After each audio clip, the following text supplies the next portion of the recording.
आप देख रहे हैं सनमार्ग लाइव 7।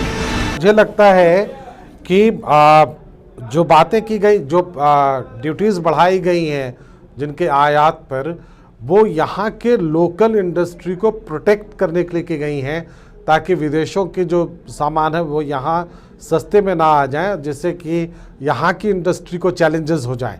तो इसका कितना फ़ायदा मिलेगा। और इंफ्रास्ट्रक्चर में जो बड़े पैमाने पर इन्वेस्ट की बात की गई है, बड़े पैमाने पर राशि आवंटित की गई है इंफ्रास्ट्रक्चर के लिए, इससे कैश फ्लो पर क्या असर पड़ेगा, ये आप पूछिए। बिल्कुल बिल्कुल, ये चूँकि हम इन तमाम ये जो मुद्दों पे बात करेंगे, जिस तरीके से साफ तौर से इंफ्रास्ट्रक्चर पे कहा गया है कि वो इन्वेस्टमेंट डायरेक्ट करेंगे। देखिए, सबसे इस कोरोना के काल में जो अर्थव्यवस्था की स्थिति खराब हुई है, उसके लिए बहुत आवश्यक है कि जो एंड यूजर है, एंड पर्सन है, उसके हाथ में पैसा पहुंचे और रोजगार की भी एक जो समस्या उत्पन्न हुई है उसका भी निराकरण किया जाए। गवर्नमेंट की स्पेंडिंग सबसे ज़्यादा इंफ्रास्ट्रक्चर एंड में ही होती है और गवर्नमेंट ने इस चीज़ को आइडेंटिफाई किया है और कहीं ना कहीं अपने एलोकेशन को इंफ्रास्ट्रक्चर पे बढ़ाया है। इससे दो फायदा होगा, एक तो इंफ्रास्ट्रक्चर कहीं ना कहीं हमारा बेहतर होगा, साथ ही साथ उस पर जो स्पेंडिंग होगी वो पैसा कहीं ना कहीं देश में जो सबसे निचले पायदान पे जो आदमी है उसके हाथ में पैसा जाएगा और जब पैसा जाएगा तो कहीं ना कहीं मार्केट में डिमांड क्रिएट होगी और डिमांड क्रिएट होगी तो अर्थव्यवस्था की स्थिति में सुधार आएगा। तो सरकार का जो हेल्थ इंफ्रास्ट्रक्चर और एजुकेशन के क्षेत्र में जो स्पेंडिंग है उस पे उनका बहुत फोकस है और गवर्नमेंट ने उस संबंध में काफी ज्यादा एलोकेशन भी किया है। लेकिन इस बजट में एक बात और साफ तौर से कही गई है कि जो मोबाइल सेक्टर है उसके जो ये होंगे उस पे जो उसके निर्यात पे जो है वो टैक्स का बढ़ा दिया गया है। तो ये कहीं ना कहीं निर्यात पर नहीं है, वो मुकेश, वो निर्यात पर नहीं है। बजट को एक बार गंभीरता से पढ़ने की जरूरत नहीं,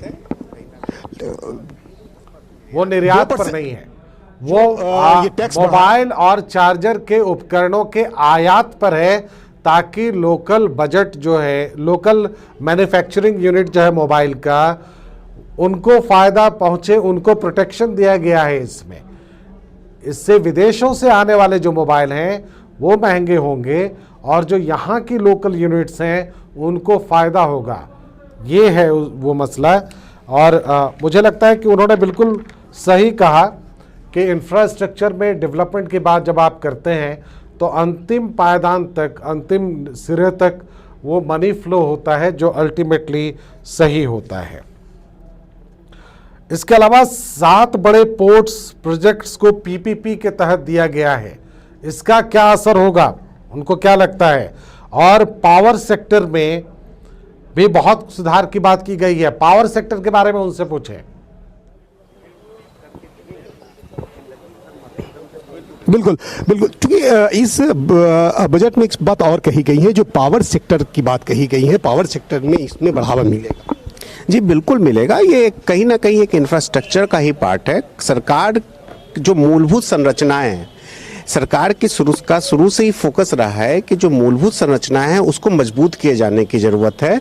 और कहीं ना कहीं देखिए एक सिंपल इकोनॉमिक्स है, जैसे जैसे मूलभूत संरचनाएं मजबूत होंगी वहीं कहीं ना वो व्यापार के लिए भी अच्छा है, हर तरह से अच्छा है। और वहाँ स्पेंडिंग गवर्नमेंट की जितनी ज़्यादा होगी वो पैसा कहीं ना कहीं एंड यूजर के हाथ में आएगा, कंज्यूमर्स के हाथ में आएगा और जब वो पैसा कंज्यूमर्स के हाथ में आएगा तो वापस मार्केट में जाएगा। तो ये बिल्कुल डिमांड एंड सप्लाई का बहुत सिंपल रेशियो है, जब जितना पैसा कंज्यूमर के हाथ में आएगा वो उतना खर्च करेगा और इकोनॉमी रिवाइव वैसे ही होगी। ये देखिए साफ तौर से कहा कि चूंकि अगर हम इंफ्रास्ट्रक्चर की बात करें तो इंफ्रास्ट्रक्चर में भी काफ़ी ये बेहतर ये सुधार करने की भी बातें कही गई हैं। एक चीज़ और कहा गया है कि इनकम टैक्स को लेकर के इसमें जो है जो काफ़ी लचीला किया गया है और ये कहा गया है कि जो ये 75 साल के उम्र से जो ये ऊपर के लोग होंगे उनको जो है वो टैक्स से फ्री कर दिया जाए। देखिए, इनकम टैक्स को लेके सरकार, जो टैक्स सिस्टम को लेके सरकार शुरू से एक बहुत पारदर्शी सिस्टम की वकालत करती रही है और इस संबंध में सरकार ने कहीं बहुत सारे कदम भी उठाए हैं। आप देखिए, इस पिछले साल इनकम टैक्स रिटर्न फाइल करने वालों की संख्या 6.5 करोड़ है, जो अपने आप में एक अनप्रेसिडेंटेड है। लोगों ने सोचा भी नहीं था कि एक साल में इतनी ज़्यादा संख्या बढ़ जाएगी। कहीं ना कहीं इसके पीछे कंप्लायंस का जो पार्ट था, सरकार ने उसको ईज किया है। साथ ही फेसलेस असेसमेंट, फेसलेस अपील, ये सारी चीज़ें एक ऐसी सिस्टम है जिससे कि सिस्टम में ट्रांसपेरेंसी आएगी। लोगों को पहले लेकर के नाम से था कि इनकम टैक्स है, कहीं हमारे पास नोटिस आ जाएगी, कल कुछ हो जाएगा, हमारा क्या होगा। इस संबंध में एक ट्रांसपेरेंट सिस्टम का आना जो है लोगों को मोर कंप्लायंट कराएगा। कि एक बहुत सामान्य सी बात है, सामान्य जनता को टैक्स देने से प्रॉब्लम नहीं है, उसे गुरेज नहीं है कि आप मेरे से टैक्स लीजिए। उसे हमेशा समस्या इस बात की रही है कि वो जो इतना बर्डन रहता है, इतना जो कंप्लायंस का जो पार्ट है वो उससे नहीं हो पाता है। उसको कहे कि हमें एक सरल व्यवस्था दीजिए, हमें बताइए हमारी आय पे क्या कर लगेगा और वो हमसे ले लीजिए, हमें सरकार के इस लिटिगेशन से बचा के रखिए। तो जैसे जैसे कंप्लायंस ईज डाउन होगा, आप देखिएगा कि आयकर और या डायरेक्ट या इनडायरेक्ट टैक्सेस में लोगों का कंप्लायंस बहुत बढ़ेगा।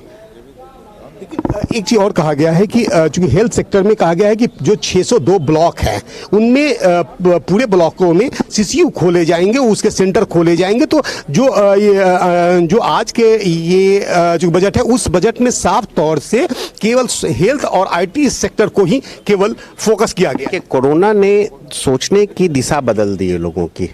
कहीं ना कहीं क्रिटिकल डिजीज और क्रिटिकल डिजीजों को लेके जो एक सोच थी उसमें परिवर्तन आया है। हम लोगों का एक बहुत बड़ा फोकस जो है हेल्थ सेक्टर की ओर गया है, इसे हम लोग इनकार नहीं कर सकते हैं। सरकार ने भी इस बात को कहीं ना कहीं आइडेंटिफाई किया है कि हेल्थ सेक्टर में बहुत कुछ किए जाने की जरूरत है। छोटे छोटे सूबों में, छोटी छोटी जगहों पे जहाँ के हेल्थ से रिलेटेड इंफ्रास्ट्रक्चर नहीं है, वहाँ उसको पहुँचाए जाने की जरूरत है, ताकि जो लोगों की एक मजबूरी है कि छोटे छोटे प्रखंडों में रहने वाले लोगों को कभी भी कोई चीज़ के लिए बड़े बड़े शहरों की ओर जो मूव करना पड़ता है, उन्हें वहाँ पर वो सुविधाएँ मिल सके। तो ये एक कह लीजिए एक कांस्टेंट प्रोसेस है कि कहीं ना कहीं हेल्थ सेक्टर को हम लोग को मजबूत करना है देश में। चूंकि जाहिर सा बात है कि चूंकि हेल्थ सेक्टर को लेकर के आज का जो बजट पेश किया गया, जी जी जो स्टार्टअप है उसके लिए इस साल भी वो टैक्स हॉलिडे में रहेंगे। जो स्टार्टअप है, क्या बिहार में जो स्टार्टअप प्रोजेक्ट्स हैं, जो स्टार्टअप करने वाले एंटरप्रेन्योर्स हैं, क्या वो इसका फायदा ले पाएंगे?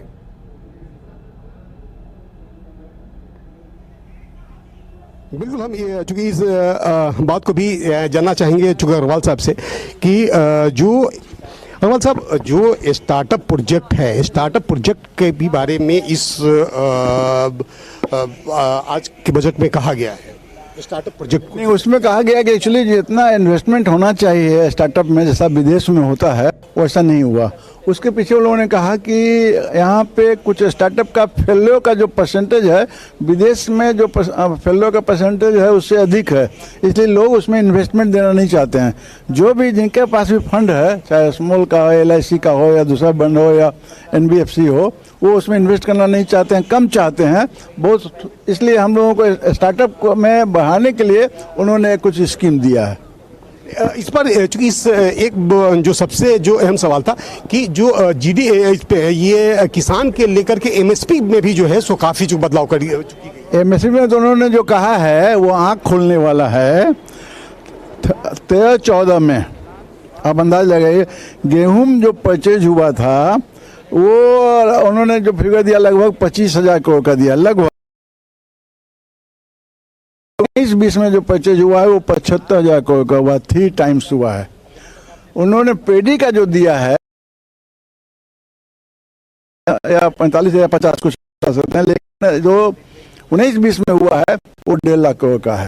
और उन्होंने 20-21 का भी फिगर दिया है कि एस्टिमेटेड जो है 170 जाएगा, 170 जाएगा। तो गवर्नमेंट का इंटेंशन एकदम साफ है कि MSP में जो भी आता है, आज के दिन आप समझिए कि गवर्नमेंट के अकाउंट में FCI में 260 लाख करोड़ का चावल रखा हुआ है, गेहूं की बहुतायत है, चीनी का प्रोडक्शन का ये हालत है कि इस साल एस्टिमेटेड है 310 लाख करोड़ का। उसमें कहा गुना नहीं होगा। किसान का जो MSP का या जो उनका आमदनी है वो 1.5 गुना होगा। गवर्नमेंट कहती है हमने कर दिया,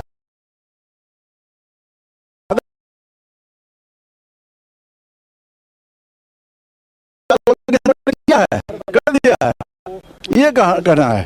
देखिए चूंकि साफ तौर से मतलब अगर हम पूरे पूरे चूंकि आफ्टर पूरे बजट की बात कर ले, बजट में इससे अच्छा बजट होने की संभावना स्टेट के लिए, सेंट्रल के लिए या देश के लिए हम लोग को उम्मीद कम था। कोई बर्डन अगर नहीं दिया गया आपको अभी तक, और आप सोचे कि वो दुनिया भर का पैसा बाहर